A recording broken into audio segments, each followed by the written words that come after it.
Hi again, everyone, and it's time to cut to the chase. That is, what I'm getting at is each one of us has a personal narrative that we tell ourselves that imbues our lives with significance and meaning about who we are and how we came to be the way we are.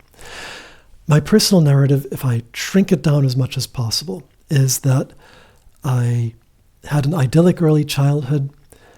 There was a dramatic transition. Things got bad.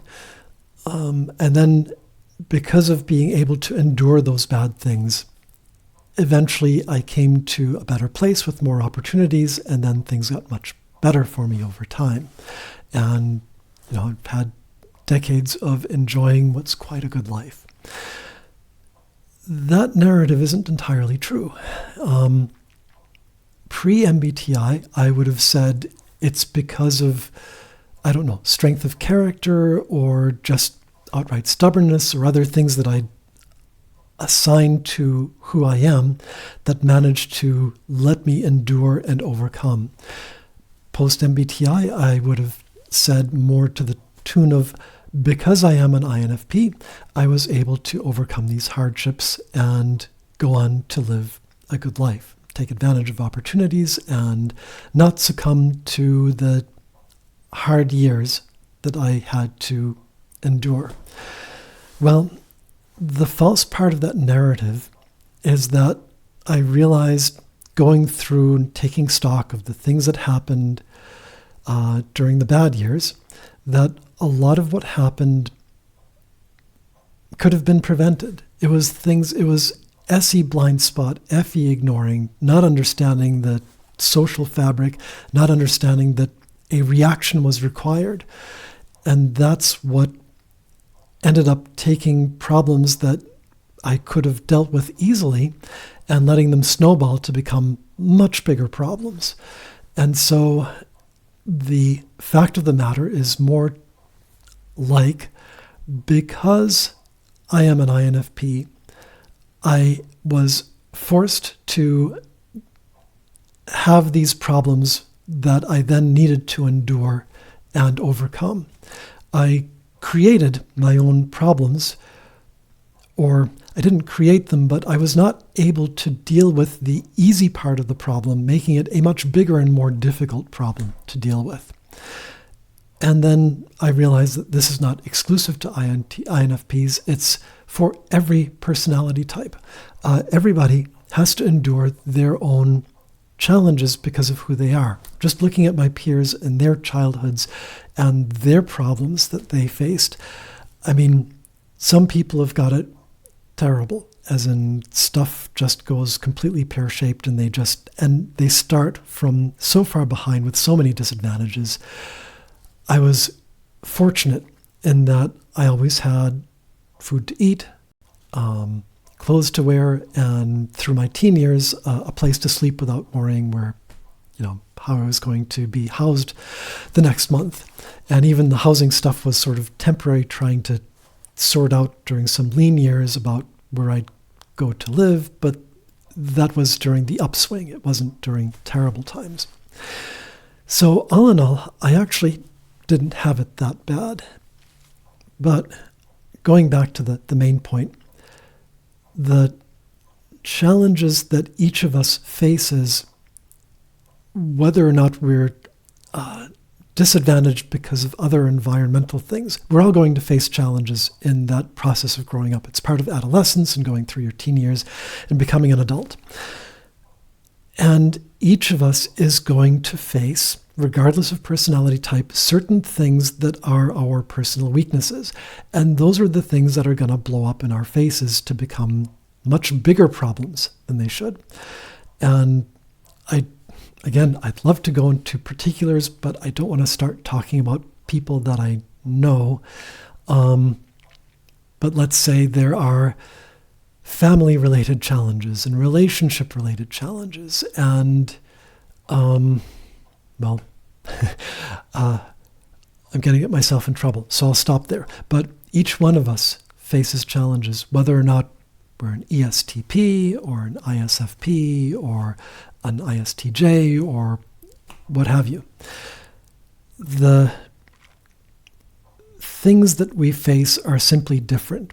The things that I had to face had to do, again, with having that SE blind spot, not knowing that certain reactions were required at certain times with some sort of emotional intensity, that any front and SE back in those situations was a huge disadvantage, because I would try and understand what is the reaction that's required here as opposed to giving a reaction. The same thing with having FE back slot or in shadow as opposed to FI dominant.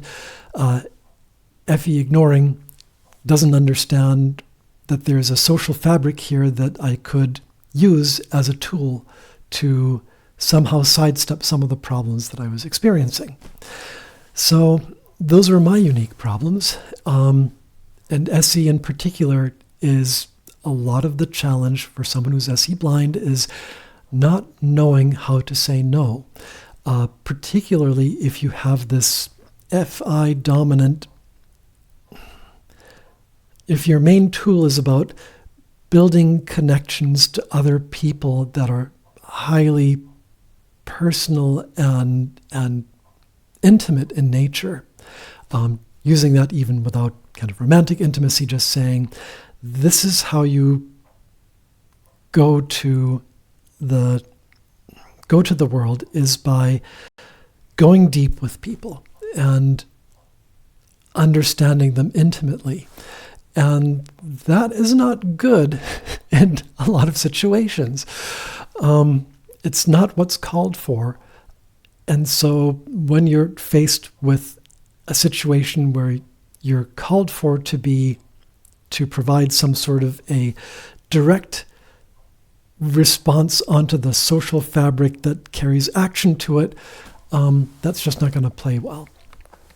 So the whole reason that this has come to a certain amount of malaise is that I sort of realized that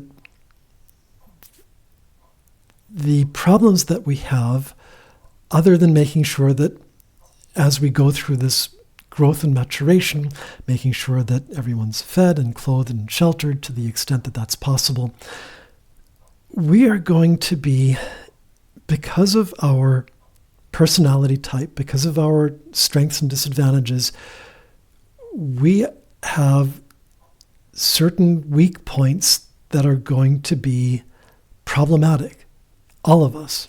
And there simply isn't anything that can be done about that, because we're all going to face different types of problems across the spectrum in the adolescent experience to adulthood, and we are going to be equipped to handle some of them and not going to be equipped to handle others. And there's not a blessed thing that anyone can do about that. So where is then the idea of having any virtuous effect on others? What's the point of, mentoring, allying, doing anything for anybody else if the ultimate outcome cannot be changed? That we're going to be challenged, we're not going to be able to face some of these types of challenges. Yes, in our individual heroes' journeys, we are going to find an ally. We are going to find a mentor. These are the things that are intrinsic to our own life stories and the personal narratives we tell ourselves. But it's going to happen regardless. So it seems like the point of anybody individually, myself or anybody else, trying to make a difference, it really doesn't matter. The only reason to attempt it then, if these pieces all fall into place the way they do, is that the only reason to continue to try to do the right thing is because of the concept of virtue, that you do it because it's the right thing to do, not because it's going to make any difference to anybody. So that's kind of what I've bootstrapped together for the time being, while I'm rethinking how to reorder, some sort of personal narrative and some sort of meaningful way to gain personal rewards out of helping other people. And again, all of this sounds incredibly self-indulgent, and I apologize for that, because there's this entire theoretical framework I'm building up, and in the meantime, I could be spending this time actually doing stuff that actually helps people.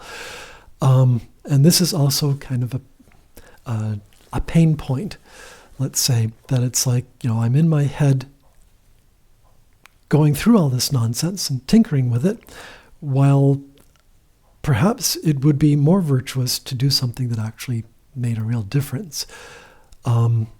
Where to do that and where one can possibly make a difference, that's all getting very theoretical. But anyway, this has all left me in sort of a bit of a funk. And I'm addressing this now a week later after I've had some time to process and digest and tinker with these ideas. I am working my way through them, and it's not like it's any sort of active distress, but I just wanted to bring these ideas kind of forth so that they're out there in the world as maybe a means of understanding that maybe not for all INFPs, but for this INFP, the concepts, the framework, the principles are incredibly important, even though they're often not voiceable or voiced.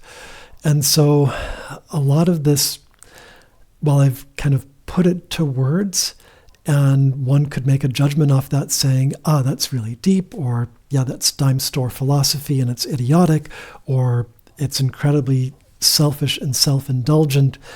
The point is not the words. The point is the feeling that I'm trying to describe here.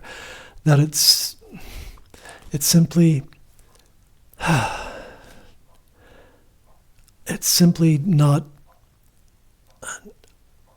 simply having known a direction and having set a particular course, having set a belief in feeling of having done the right thing, or being actively doing the right thing, and now no longer being so certain and trying to replace the existing faulty way of thinking with something that carries with it a new set of meanings to continue to justify why it's important to act in a virtuous way and to do the right thing. Or in my case, to consider the frameworks to why it would be important to do the right thing and blessedly underperform in actual doing of anything. So that's the beginning and end of where I'm trying to get at. And if you've listened this far, you've got the patience of a saint. Thank you for listening. I am working my way through this. Like I said, again, it is on its face nothing serious, but it is something that's occupying the back of my mind that I will continue to work my way through and eventually get to kind of a new plateau or a new justification. And the thing that's hard to describe with all of this is I am describing the feeling that goes with the words. While I'm describing the words that go with the feeling, it's hard to bring to here the feeling that goes with the words, because I don't wish to engage in a pure display of feeling here. It just wouldn't get the point across. So anyway, thank you for listening. And wherever you may be, I wish you a good morning, afternoon, evening, night, and well, thanks again.